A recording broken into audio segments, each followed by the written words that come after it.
Olá, sejam muito bem-vindos a mais um podcast Segredos de Justiça, onde o mundo jurídico vira resenha. E nossa convidada de hoje é uma advogada que começou lá no direito de família e agora ela optou pelo direito empresarial. É um prazer recebê-la aqui, doutora Maria Luísa Fontenelle.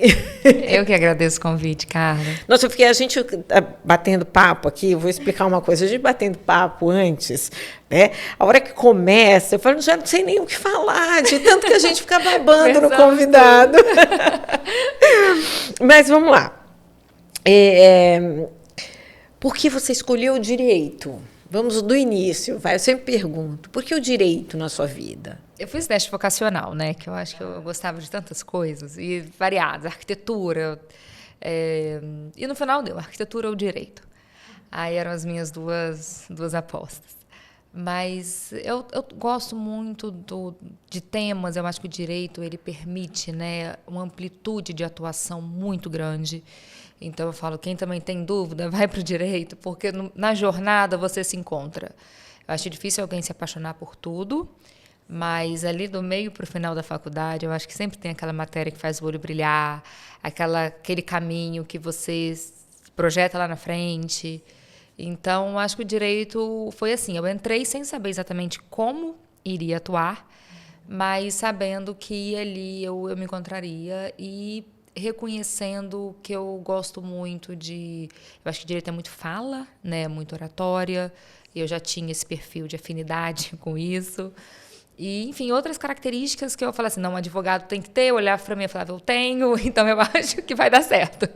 Ai, que legal, que bacana isso. E você falou uma coisa interessante, né? O direito realmente te dá a oportunidade, inclusive, de você, não diria atuar, mas de estar muito próximo a outras áreas. Por exemplo, quando você advoga para empresas de engenharia, de arquitetura, você vai estar próximo. Para quem advoga direito médico, está próximo dos ambientes que nos agradam também. Enfim, fazendo uma análise assim, da educação brasileira como um todo, eu acho que a gente escolhe a profissão muito cedo. Sim, ali com 17, 18 anos, eu acho que é uma decisão muito significativa para ser tomada tão cedo. Mas é a estrutura que a gente tem. Só que eu falo que todo mundo a gente deveria dar um jeito de incluir numa grade, sei lá, 1 ano de direito. Claro que não é uma faculdade, não precisa esmiuçar tanto algumas matérias muito específicas, mas a base, na vida todo mundo vai fazer um contrato, vai comprar, alugar um imóvel, vai ter algum relacionamento, casar, união estável, quer que seja. Infelizmente, vai passar pelo falecimento de um ente, né, um parente, pais, avós, enfim, vai viver ali uma sucessão. Muitos vão empreender, e empreender está no escritório de advocacia, empreender está em diversas outras áreas, está na pipoca da esquina. Então, é tanta coisa, tudo que a gente vive vai tem trabalhar, vai trabalhar, CLT, e tudo, não tem para onde fugir. Então, eu falo que a formação em direito é base, independente do que você for fazendo. Se você vai fazer outra faculdade e depois seguir outra carreira, se você não vai fazer outra faculdade, mas vai largar tudo aquilo, vai empreender em uma outra área completamente diferente. Eu acho que o direito, você aprende muita coisa que você usa para absolutamente tudo na vida. Então, para mim, acho que todo mundo tinha que fazer. Eu concordo. E as pessoas precisam entender o que é ter direitos. O que é o direito, eu acho que são os deveres, porque direito todo mundo enche a boca para falar, mas direito, as pessoas já estão mais tímidas. Exato. Os deveres, né? As pessoas estão mais tímidas. Eu acho que o direito é fundamental. Assim, eu sou muito feliz de ter escolhido esse curso. Eu concordo, que legal. E como é que foi o seu período de faculdade? Você já começou a estagiar? Você pensava em concurso? Como é que foi? Concurso eu nunca pensei. Que legal. E eu, embora tivesse aquelas sugestões, né? Vira juíza porque alguém virou, sempre tem aquela e, de certa forma, é uma profissão com muita estabilidade, né? Convenhamos, tem esse lado muito positivo. Mas eu não estagiava porque eu fui mãe muito cedo. Eu fui mãe com 18 anos, no primeiro semestre da faculdade. Então, até fiz, aí eu tranquei o semestre, quando minha filha Maria nasceu, e depois eu voltei. Então, período da faculdade, ela era muito pequena. Até no nosso bate-papo aqui, um pouquinho antes de começar a gravar, a gente estava conversando. A gente devia fazer os bastidores além do podcast, sabe? A gente estava conversando sobre como a maternidade impulsiona a gente, mesmo que no primeiro momento, né, como eu fui mãe muito cedo, claro que é uma reviravolta, sim. Mas depois, acho que tudo se alinha e eu acho que dá um foco, dá uma disciplina, dá uma garra pra gente. Então, enfim. Aí, na faculdade, eu estava muito envolvida com a filha. Eu cheguei a estagiar, estagiei na ouvidoria, no tribunal, mas, assim, poucas experiências. E eu lembro que na faculdade eu gostava muito de participar de muitas eletivas. Então, eu formei na FDV, que hoje em dia, né, tenho o privilégio de fazer parte lá do corpo docente deles, mas eu lembro que eles ofertavam e ofertam ainda muitas eletivas. Então, eu era assim na faculdade, eu falava, eu não sei exatamente o que eu quero atuar, então deixa eu provar de tudo, porque aí eu vou me encontrar. Então, assim, direito marítimo e portuário, criminal. Gente, mas foi tanta coisa que hoje em dia eu falo onde eu estava com a cabeça. Mas foi bom até para ver que não era a área. Eu não tenho perfil nenhum de criminalista. E eu acho que eu só fui descobrir isso no dia que eu fui, até com a desembargadora Eliane Munhoz. Ela nos levou naquela unidade de internação socioeducativa. Sim. Aí eu cheguei ali, eu falei, não é para mim, é chocante. Mas esse choque foi muito importante para mim. Então, eu embora não estagiasse, no meu tempo livre, assim, né? Que eu acho que com criança pequena a gente não tem tanto tempo livre, mas eu fazia muito essas eletivas, porque eu acho que eu fui conhecendo muito do direito até encontrar uma área que eu falei, não, agora dá para seguir. Que legal, que bacana. E aí, saindo da faculdade, então, que você foi trabalhar? Aí eu comecei a trabalhar com o Dr. Igor e o Dr. Vinícius. Os dois já estiveram aqui. São ótimos. Aí eu fiquei lá aproximadamente 3 anos, no Pinheiro de Santana. Aí comecei mais com família, que é uma área que eles atuam muito, sou muito forte nisso. Só que aí quando a gente vai para a família, a teoria, eu era apaixonada na faculdade. Aí você vai para a família, vida real, aí começam a ter algumas situações que foram me distanciando. Advogado muito psicólogo, situações pouco racionais, muito emocionais. Isso chegava a te abalar? Me abalava porque... Primeiro porque assim, eu achava que era uma área que às vezes eu não sentia previsibilidade. Então, não era uma coisa tão preta no branco, assim, sabe? Não era uma coisa, eu tenho que fazer isso, por exemplo, tem que elaborar o contrato tal, conversas com as partes, é isso, eu entrego o resultado. Era aquela coisa que vai, conversa, volta. Não, veja bem, será que o casal reata? Aí os filhos, aí a criança... Eu achava que era muita coisa. E família, né? Para mim, família é a coisa mais importante que a gente tem, a família. Então, às vezes, ainda mais mãe, aí eu via aquela criança, daquele processo, aquela coisa de você se colocar no lugar do outro. Então... Sem contar as injustiças, né? Porque, às vezes, assim, pode até ser um acordo entre os dois, mas dá aquela sensação, como eu queria mudar isso, né? E assim, mexia muito. Eu acho que eu ia para casa ainda um pouco pensando em algumas coisas. Acho que todo mundo vai, né? Trabalho, inevitavelmente, a gente leva um pouco para casa. Sim. Mas... situações que às vezes eu queria pegar a pessoa no colo, sabe? Eu falei, não, deixa eu dividir as coisas. Então, aí com isso eu fui mudando mais para sucessão. Que aí, embora também envolva a família, eu acho que é uma coisa um pouco mais racional, sabe? Eu acho que talvez as regras estejam um pouco mais claras. E fui mudando para sucessão, especialmente na área de planejamento. Então, saindo ali um pouco do contencioso, da briga, da agressão, e tentando fazer a parte de organização para evitar chegar no litígio. E aí eu falo que eu me encontrei. Então, essa questão da organização, do diálogo, do pré, para quando, né, a pessoa já não está mais aqui, está tudo organizado entre os herdeiros, e evitar inventários de décadas, que é o que a gente mais vê. E nisso que eu fui para a sucessão, também começaram a aparecer situações de empresas familiares que precisavam ser sucedidas. Aí eu falo que é uma coisa... embora tenha estudado muito na faculdade, várias coisas, tenha escolhido o direito de família, a prática me mostrou que também não era assim, o família, divórcio, não era isso. E aí a vida, eu acho que vai levando, né? Sim. A gente vai recebendo coisas que falam, não gostei disso, não gostei daquilo. E... nessas sucessões, nessas organizações sucessórias com empresa, fui colocando o pezinho no empresarial e ali eu falo que eu me achei, assim, de perfil de cliente, de possibilidade de trabalhar no preventivo, de satisfação com as minhas entregas para os clientes, de previsibilidade. Enfim, eu gosto muito de trabalhar com extrajudicial. Que bacana. Eu acho que é o que eu me encontrei aí da advocacia, o recorte. E é o que hoje a gente também precisa, né? O extrajudicial, para desafogar do judiciário que a gente tem hoje, né? Sim, sim. Tanta coisa é possível fazer. Mas vamos lá.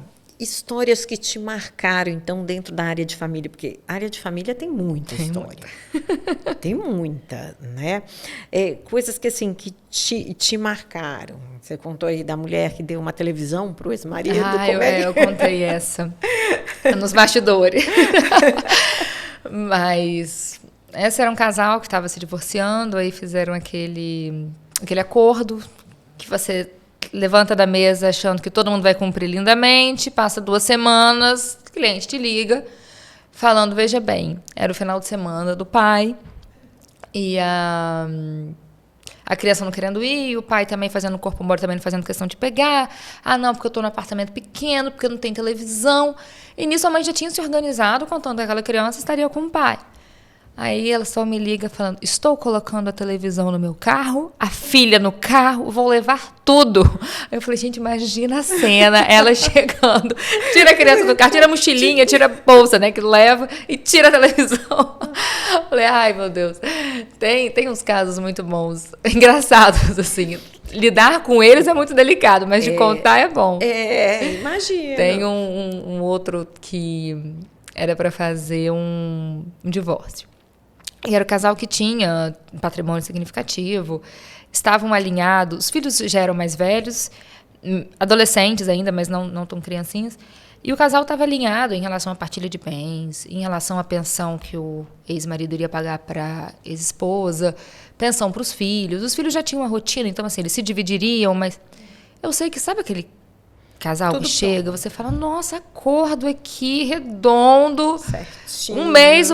Aqui, só questão de homologar e tal, mas vai dar tudo certo. Eis que, no meio da conversa, já caminhando para o final, surge o tema o cachorro. Aí eu falei, gente, não é possível. Aí eu vi que as fisionomias foram mudando, porque o cachorro com quem que ia ficar. Porque dormia com um, mais o outro que passeava, mais o outro. Tinha rotina. E como os filhos já não eram mais crianças, já eram adolescentes, eu senti que o casal se voltou como se fosse um filho também. Filho. E na época eu não tinha cachorro. Hoje em dia eu tenho. Mas na época eu não tinha. E isso me incomodou tanto, Carla. Me incomodou assim. Eu falei, gente, o que eu estava preparada para ter briga, não teve. E esse elemento surpresa que surgiu, que atrapalhou tudo que eu tinha feito, eu falei, ai, não. Aí eu fiquei, gente, como assim? É um cachorro. Eu fiquei revoltada na época. Claro que não alguns clientes, mas assim, comigo, eu falei, gente, como o cachorro vai atrapalhar o acordo? Tá tudo encaminhado, sério que eles vão pra justiça?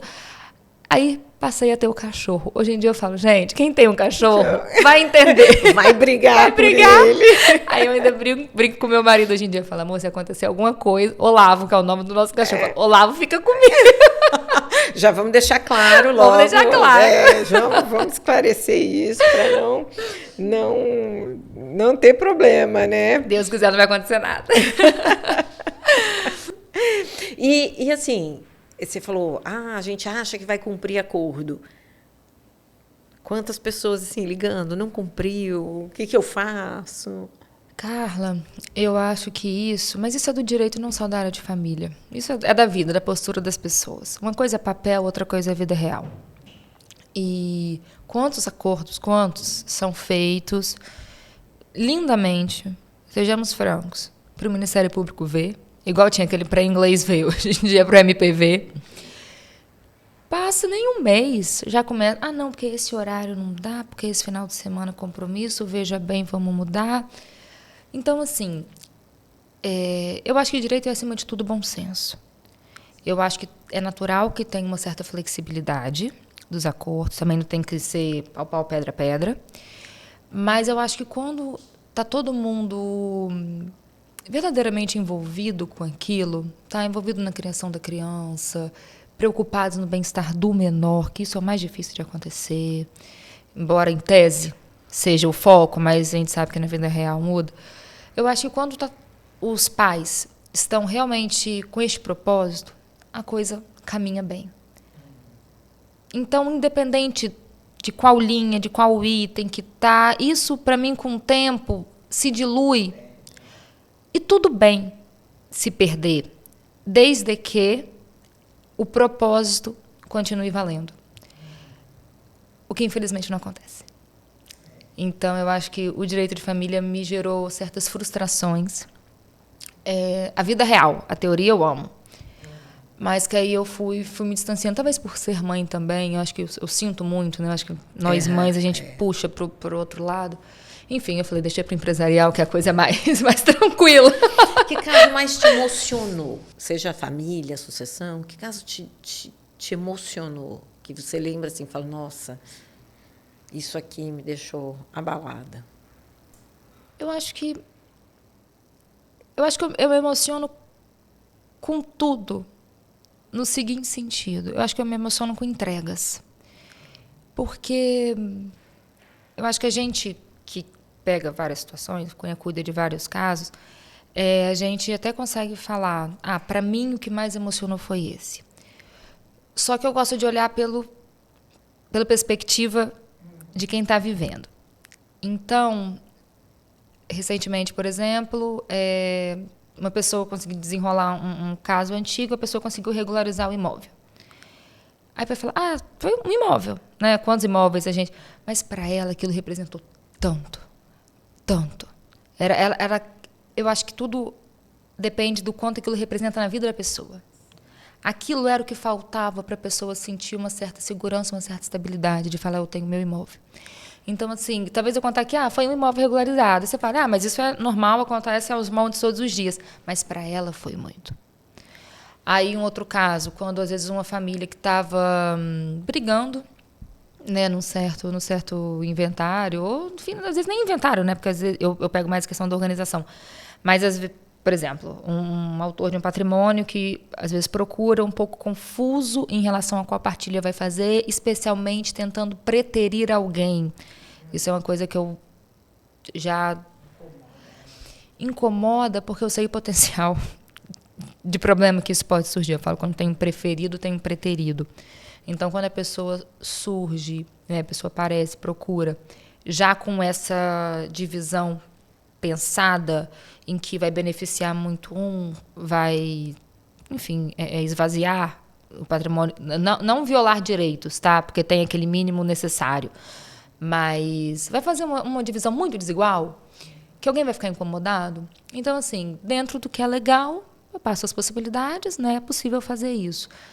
Mas eu fico feliz também quando a família vai se acertando ao longo dessa caminhada, sabe? Quando você vê que, às vezes, a pessoa que era preterida, aí você vai tentando entender o motivo, aí... Vai ajustando, vai... E, no final, muito além da questão patrimonial, não é isso, mas você sente que a pessoa organiza... Porque, assim, a organização patrimonial, na verdade, é decorrente do emocional, né? Sim, sim. E você sente que, às vezes, você está trabalhando o patrimonial, você conseguiu ajustar alguma coisa emocional que eu acho que, no fim, vale muito mais. Então, assim, talvez não era a resposta que você esperava, assim, não é um caso. Não, mas é como que as pessoas sentem o nosso trabalho. Eu acho que é esse que me emociona. Não, você respondeu, né? O que te deixa emocionada é como ela recebe aquilo que foi feito. Isso eu entendo isso. Para nós, assim, a satisfação do seu cliente, né? O que aquilo representou para ele. Isso é fundamental. E dentro da área do direito empresarial, às vezes as pessoas também acham assim, né? O direito empresarial é mais frio, é mais contratos, mas você lida com os empresários, você lida com os funcionários. Você lida com o negócio da vida da pessoa. Da vida da pessoa. A fonte de renda da pessoa. Exatamente. E que casos assim te chamaram mais atenção, que te prendem mais, que você acha que assim, ou pelo menos que você aprendeu muito com aquele caso? Caso que chama atenção, assim, eu acho... Às vezes pode ser uma coisa simples, eu digo assim, às vezes tem alguns convidados que eu não tenho nenhum caso, mas às vezes assim, o que impactou para você? Né? É isso que é legal a gente compartilhar e tal. Eu gosto, assim, o que me impactou, né? Que eu acho que quando a gente assume uma empresa para cuidar, muitas vezes a empresa está desorganizada. É natural que os sócios da empresa tenham um olhar, ao mesmo tempo que é geral, mas é específico, que é fazer o negócio rodar e faturar. Ponto. Ele não vai estar preocupado se o contrato social, se o acordo de sócio, se vai ter protocolo familiar, esquece. Ele não está preocupado que se o sócio dele morrer, a esposa do sócio entra, os filhos entram ou não, o sócio, esquece. E não estão errados, tá? Às vezes também a gente chega, porque tinha que ter isso, gente, não tinha que ter. A pessoa estava tentando estruturar um negócio com diversos desafios que tem no país. É querer demais de uma pessoa. E o nosso papel é entrar com essa parte, que é natural que ele não tenha cuidado. Então, assim, o que me chama atenção, eu acho que é como a gente consegue estruturar a casa e como que aí sim eles passam a ver a importância disso. Então, assim, o que eu aprendi, talvez? A empresa vai andar, tá? Independente, vai andar até um certo ponto. Chega uma hora que realmente não cresce, né? Se você quer fazer uma fusão com outra e tal, vão te pedir documentações que uma empresa que não esteja com a casa arrumada não passa por essa etapa. Mas, assim, ela tem um tiro relativamente curto, mas tem, sem toda essa documentação, essa organização mais robusta. Mas como a gente consegue organizar a casa, mostrar para os sócios a importância daquilo e a partir dessa organização, eu acho que permite eles passarem para um outro nível de empresa, um outro nível de parcerias, de negócios. Vou sair de um limitado, vou me tornar um SA, quais burocracias eu tenho que ter, agora dia 30, né, acabou o prazo da GO. Então, corre fazer GO de empresa. Mas por que tem que ter isso? Por que tem que chamar? Tem que, porque a legislação exige e porque você, neste formato, você consegue isso. Então, assim, o que eu gosto... Talvez no direito empresarial não tenha tantas histórias emocionantes como o direito de família. Mas eu acho que é isso de mostrar para esse cliente que o direito é muito importante no negócio dele. É importante o marketing, é importante, né, o setor de vendas, mas o direito também é extremamente importante, assim como contador, contabilidade. E mostrar que a gente, principalmente, não é para atrapalhar. Porque eu acho que tinha um pouco da cultura do, lá vem o advogado criar problema no meu contrato, que eu só queria assinar, só queria começar essa parceria para faturar mais. Eu acho que esse não é o nosso papel e a gente vem desconstruindo isso muito bem, sabe? Eu acho que a gente tem hoje um time de direito corporativo muito bom no Estado, enfim. Mas conseguir mudar essa lente que eu acho que existia até então, do advogado mais como um dificultador e sim como um verdadeiro parceiro. Porque eu parto da premissa que o negócio vai acontecer, com a gente ou sem a gente. Eu acho que a gente tem que acompanhar de perto para evitar problemas futuros e para achar o melhor jeito daquilo acontecer. Porque resta saber como. Aí eu acho que é aí que a gente entra. Qual a maior preocupação hoje dos empresários? Quando você chega assim, qual é a Imposto. maior... Oi? Imposto. O imposto. É a grande dor, né? Não. E é um grande desafio. Mas assim, ao mesmo tempo que é um desafio, uma vez... A gente... Ano passado retrasado, acho que nos últimos anos, pela OAB, a gente promoveu um evento muito bacana de reunir com alguém, selecionamos um time de empresários excelentes do Estado, e a gente fazia um bate-papo com eles, exatamente com uma lista de perguntas, e essa era uma que sempre aparecia. Então, assim, qual é a dor deles? E por que esse projeto? Esse projeto surgiu com o objetivo disso aqui. A gente conhecer melhor. Porque uma vez que a gente vai prestar um serviço para eles, a gente tem que entender o que eles esperam da gente. Quais são as dores, quais são os desafios, onde querem chegar, qual é a história também, né? Porque uma empresa está aqui hoje por algum motivo. Porque alguma vez aquele empreendedor sonhou com isso, ou sonhou com outra coisa que caiu nisso, enfim. Então, o propósito desse projeto, dessa conversa, era muito conhecer, saber o outro lado da mesa. E essa era uma pergunta que eu fazia, né? Qual é a maior dor e tal. E numa desses bate-papos, que eram bate-papos, falaram assim, porque o Brasil, né? Empreender no Brasil e colocando o nosso país sempre como um problema. A gente sabe que existem N desafios. Eu falo assim, quem empreende no Brasil, empreende em qualquer lugar do mundo. Mas o desafio para padaria dessa ponta da esquina é o mesmo para a padaria da outra. Então, por mais que seja difícil, está difícil para todo mundo. Então, são dores compartilhadas. Então, qual é o maior desafio? Empreender tem seus desafios, tem muitas coisas muito burocráticas, embora, fazer um parênteses, a Junta Comercial do Espírito Santo tem evoluído muito. Hoje em dia é um órgão, eu vou deixar até parabenizar, né, os membros da Junta, que, enfim, um trabalho excelente, é um case de sucesso até nível Brasil. Embora a gente tenha conseguido desburocratizar algumas coisas que eram até então um desafio para os empresários, eu acho que sempre vão existir novos. Eu acho que empreender é difícil, achar mercado é difícil, essa coisa do oceano azul, eu acho que é uma utopia, sabe? Porque hoje em dia com IA, com tudo, é tudo muito dinâmico. Carga tributária, um grande desafio, mas assim, todo mundo enfrenta os mesmos desafios. Sim. Lei trabalhista é um desafio, né, um risco, a gente sofre um pouco aquela coisa da segurança jurídica, agora a questão do, pode contratar PJ, processos, a gente não sabe muito onde isso vai parar. Então, a gente tem algumas questões, mas que eu acho que são possíveis de serem contornadas, superadas, e temos aí, né, grandes empresas faturando, sim, rodando. E eu digo assim, mesmo com todos os desafios, eles estão aí para serem enfrentados, senão a gente não tem economia rodando, a gente não tem... E nós, advogados, não temos trabalho. Né? Exato. Agora, você tocou num assunto anteriormente, acordo de sócios, em geral. Para você fazer este acordo de sócios? Quais as dificuldades que você encontra? Ou hoje em dia os empresários já estão muito mais conscientes de que precisam disso? Ela sabe quando é difícil fazer acordo de sócios? Quando é empresa familiar. Quando são duas pessoas, se nós duas, gosto muito de você, mas não somos família, se a gente falar assim, vamos fazer uma empresa, para a gente vai ser mais fácil lidar com tratativas de um acordo de sócio. Então, eu acho que nesse tipo de relação já está super comum.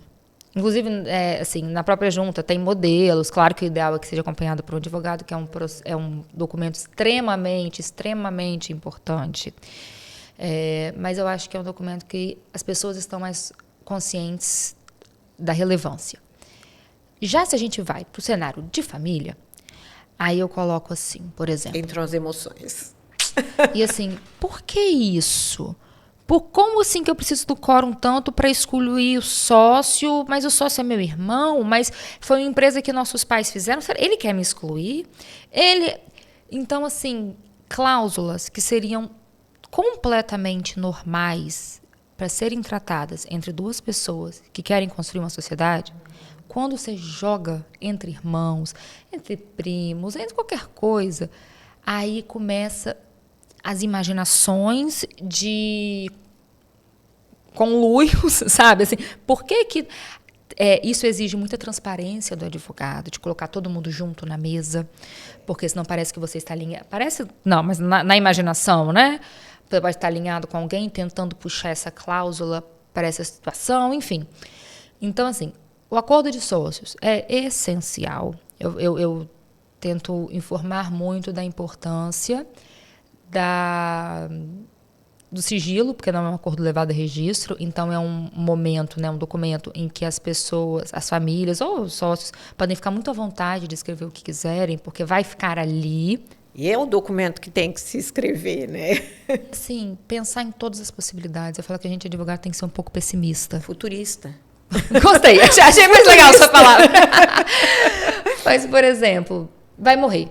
Alguém vai morrer. Eu falo, gente, a vida acaba, é a única certeza que a gente tem. E a empresa tem que continuar. Então, ok. Aí, vamos imaginar nós duas sócias. Eu morro. Você vai querer ser sócio do meu marido? Você vai querer ser sócio da minha filha? Vice-versa. Mas vamos lá. Eu morri, a gente colocou que não vai ser sócio, vai ter direito à indenização. Qual é o critério de indenização? Quanto vale a nossa empresa? Enquanto discute isso, será que não tem um valor indiscutível que já pode ser paga? Porque eu tenho uma filha de 11 anos que pode estar precisando daquela verba. Então, assim, são tantas coisas. E eu falo, felizmente, o papel aceita. E é o nosso momento criativo como advogado, identificando as necessidades daquele caso. Nós, advogados, conseguimos identificar mais coisas do que as próprias partes conseguem. Claro que sim. Então, a gente tem que ter o tato ali de sugerir. Mas, às vezes, muitas vezes falando, porque é padrão. Às vezes nem é, mas a gente tem que falar que é. Então, situações, porque o resultado daquilo vai ser visto daqui a 5, 10, 15, 20 anos. Não que não possa ser revisitado o documento, sim. mas assim, é médio e longo prazo. Então também é uma relação de confiança que eles têm com a gente. Será que aquilo que a gente criou realmente consegue evitar o litígio futuro? Então é uma relação de confiança, de conversa, de diálogo. Acho que a família tem que estar muito envolvida. Os sócios, né? Eu trouxe aqui para a situação de família por ser mais delicado, mas os sócios têm que participar ativamente da construção daquilo e saber que é um contrato. Então, hoje você está de um lado, amanhã você pode estar do outro. Eu posso falecer, mas você pode falecer. Então, as cláusulas têm que ser justas para todo mundo e o momento de conversar sobre elas é antes. Exato. Quais foram as suas maiores dificuldades na área do direito empresarial? Por que eu estou te perguntando isso? Porque você fala assim, olha, não, você tem que sentar, você tem que conversar, eles têm que participar. Não é uma única conversa, muitas vezes, são várias. E, às vezes, o empresário fala assim, resolve isso, que eu não quero te ver na frente. Só manda o papel para eu assinar. Né? Quais foram as suas dificuldades? Você encontrou esse tipo de dificuldade? Como é que foi?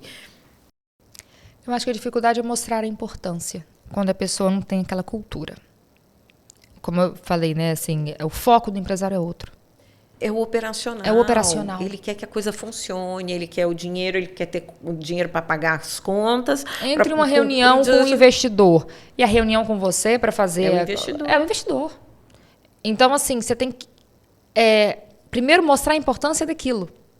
Aí sim, ele vai entender e vai abrir tempo na agenda para você. Então, e assim, o mostrar a importância, às vezes, é mostrando casos de empresas que tinham tudo para dar certo e não deram por conflito familiar. Infelizmente, a gente tem muito. É no medo, um pouco, sabe? É a empresa do amigo que se separou e, por conta do divórcio, lá se foi uma fração da empresa. Então, acho que a gente vai trazendo casos para mostrar a importância. Mas esse, para mim, é um desafio. Assim, é mostrar que ter um jurídico organizado é tão importante quanto o marketing vendendo. Legal. E os empresários hoje pensam mais Hoje assim? pensam. Hoje eu acho que tem um movimento muito interessante que eles se comunicam muito. Então, assim, tem muito grupo de empresário que troca experiência. Isso é muito importante. Por vários sentidos. Eu acho que é um enriquecimento para todas as frentes da empresa, mas a gente, jurídico, também se beneficia. Porque essa troca de experiência vai acontecendo isso. Deu errado aqui por causa disso. Exato. A forma de corrigir é essa. Então, é aquele de olhar, aprender por sabedoria, sim, por olhar o outro, não esperar acontecer com você. Então, eu acho sim, eu sou otimista, eu acho que as coisas estão caminhando para empresas cada vez mais organizadas, que o jurídico tem um espaço de atuação, como eu falei, colaborativo, a gente apresentar a solução, porque também não adianta chegar e falar, o problema vai acontecer. É assim, e aí? Advogado, né, tem que para resolver solução, não é para dizer que está errado. Não é para ser o chato da empresa. Mas eu acho assim, que a gente está evoluindo muito. Eu acho que o Estado, né, tem fomentado... Enfim, o Estado do Espírito Santo dispensa comentários, que eu acho que é um ambiente de muito crescimento, economia pujante que a gente tem. Então, eu acredito muito assim, no mercado jurídico empresarial capixaba. Que legal. E conta pra gente um pouquinho da sua experiência em sala de aula também. Ai, eu adoro sala de aula. Eu falo, sala de aula é uma cachaça. Nossa, nem me fale. Eu acho sala de aula excelente, primeiro porque te força a estar sempre atualizado. Que você vai pisar na Exato. sala de aula, Uma das melhores aquela coisas mãozinha lá no final que vai te perguntar sobre a decisão publicada 4 horas da tarde, a sua aula é às 7. É desse jeito. Então, eu acho que é uma via de mão dupla muito interessante para a advocacia, assim, para quem, né, exerce o papel de advogado e de professor, porque você está sempre atualizado. As dúvidas em sala de aula, eu falo que eu aprendo muito mais do que eu ensino. As dúvidas são interessantes. Sempre, eu dou aula para pós, né, da FDV. Então, é um caso, é uma provocação, é um intervalo que o aluno chega e quer trocar uma ideia sobre aquilo e te faz refletir. Aí no dia seguinte você continua no WhatsApp. Lembrei disso, argumenta isso também. Enfim, então eu acho que é extremamente prazeroso, extremamente enriquecedor, assim, em relação a trocas e aprendizado. Eu acho que eu tenho eu tenho alunos que se tornaram amigos. Sim. Inclusive a minha professora, que hoje é coordenadora, a Alessandra, ela é coordenadora das pós da FDV. Eu falei, ela se tornou uma grande amiga, ela era professora de empresarial. Uhum. Aí eu tinha afinidade com a matéria, a gente se tornou amiga, hoje ela assume a coordenação geral de pós. E hoje eu estou também como coordenadora da pós de Direito Corporativo, junto da Camila Cape também, que está em parceria nisso. E a gente fez um recorte, porque assim, a graduação, aí você tem muita experiência, às vezes o aluno é orientado a seguir carreira de escritório ou pública, concurso. O direito corporativo, que é dentro, dia a dia de empresa, poucas vezes ele é apresentado como opção. E muitas vezes, quando ele é assim, uma coisa bem en passant, sabe? Não tem aquela coisa do chamar alguém que vive aquilo, que apresenta possíveis planos de carreira. E, novamente, a questão anterior, né? O Espírito Santo tem empresas excelentes, com projeção nacional, ou seja, tem mercado para esse perfil de profissional. Então, a ideia desse MBA agora que a gente desenvolveu e está acontecendo é capacitar para esse recorte. A gente fala sobre compliance, sobre, por exemplo, área de contabilidade, que o aluno da graduação não é preparado para isso. A parte de administração, de entender. Governança. De entender o negócio. Questão de dados, né, assim, não só LGPD, mas proteção, IA e tudo que acontece, sustentabilidade. Então, a gente selecionou... Gestão. Foi até uma parceria também com a Comissão de Direito Corporativo do OAB, que estava junto na elaboração desse plano de curso.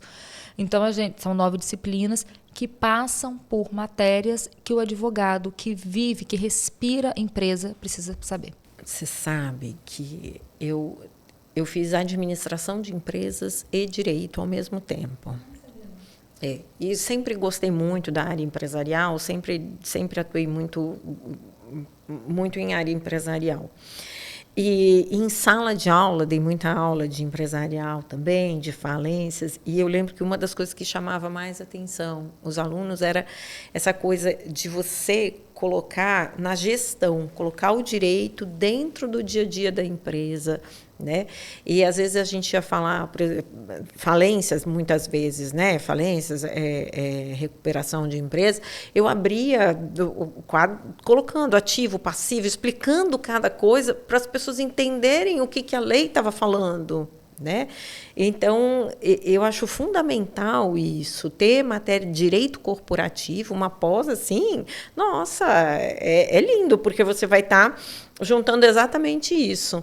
Dentro do direito, essa gestão dentro do direito. Porque a gente não consegue, eu falo, pelo menos eu, né? Eu tive uma formação também empresarial, mas o advogado do direito empresarial, ele tem que entender de gestão empresarial. Senão você não consegue entregar tudo que você poderia entregar para o seu cliente. Carla, e assim, dentro de uma empresa, o advogado reporta, no final ele vai reportando, chega ao CEO. Sim. Então a empresa fala de números. Exato. A empresa não é que não está querendo saber, mas assim, porque o julgado tal, a jurisprudência tal, é outro mindset, sabe? Não é porque a súmula, eles não estão ligando para a súmula. É assim, o resultado disso para os cofres da empresa é quanto? Exato. Então eu preciso... Quanto? É quanto? É isso Eu que ele preciso quer de um saber. profissional que consiga conversar de contabilidade e finança, de consiga abrir uma planilha, fazer uma análise de esse processo representa um risco para o cofre da empresa e fazer uma análise de orçamento do setor jurídico. Eu preciso de um perfil de profissional que saiba ler, você entenda o que é o EBITDA da empresa, né, quais são os resultados e qual aluno de graduação de direito que sai com essa expertise. Não sai, não tem. Então, assim, foi uma necessidade que a gente viu, porque aí, conversando com os heads de jurídicos de empresa, eles falaram da grande dificuldade que é contratar. Eles vão para o mercado, ok, queremos contratar. É uma pessoa extremamente crua. O que pode ter um lado positivo, né? Porque você também consegue moldar de acordo com o perfil da empresa, mas é um desafio. Você pega uma pessoa do zero. Exato. Então, se a gente, enquanto instituição, né, pela FDV, conseguir colocar no mercado profissionais mais capacitados para isso, eu acho que todo mundo ganha. Eu acho que o aluno, claro, ganha, as empresas ganham, a economia capixaba ganha, enfim. Exato. Eu acho que é um projeto que estamos bem animados. Bacana. Agora nós vamos para um bate-pronto aqui, que a nossa hora já foi até. Eu falo e você me diz o que vem à sua cabeça. Tá, joia. Tá? Justiça é? Bom senso. Audiência presencial ou virtual? Presencial. Olho no olho. Um livro? Eu estou lendo um agora que é Apaixone-se pelo problema, não pela solução. É legal, já li. Interessante. Um jurista? Eu gosto do Fred Didier. Muito bom. Estudei muito com ele. O que você diria para quem diz que advogado tem vida fácil? Vou passar um dia comigo? Vai viver, vai. Eu acho que advogado, como eu falei, né, precisa ter várias competências. Advogar, acho que cada dia mais é relacionamento. Advogar é ir para órgão, barriga no balcão, né? Hoje em dia já é tudo eletrônico, mas assim, é viver, é saber que a advocacia é cada dia um degrau. Então, vai ter o dia bom, vai ter o dia ruim, vai ter o bom honorário, vai ter o mais ou menos, você trabalhou muito para pouco, mas é saber que você está numa constância de crescimento. Já recebeu honorários inusitados? Ou presentes inusitados de clientes? Inusitados, não. Infelizmente, não. Se não fosse advogada, seria? Eu sou um pouco empreendedora, né? Que eu estou com um projeto de um produto para escritórios para ajudar na comunicação com os clientes, que eu acho que é um ponto que a gente peca um pouco para o cliente entender mais sobre o processo dele, sem isso depender, com a ajuda de IA e tal, mas sem depender tanto do advogado desse feedback. Então, acho que eu sou uma empreendedora. Eu acho que eu iria nessa linha e descobrindo novos negócios. É isso. Muito obrigada Imagina, pela sua agradeço. presença. Adorei aqui esse nosso bate-papo. Ficaria aqui, ainda mais que gosto da área que você atua. Então, assim... Carla, eu que agradeço o convite imensamente. Parabenizo você pela referência que você é, pelo excelente profissional, super competente. É um prazer enorme estar aqui. Obrigada, tá? E para vocês, não esqueçam de curtir, compartilhar. E se tiver uma boa história, é só contar aqui. A gente quer saber. Até a próxima.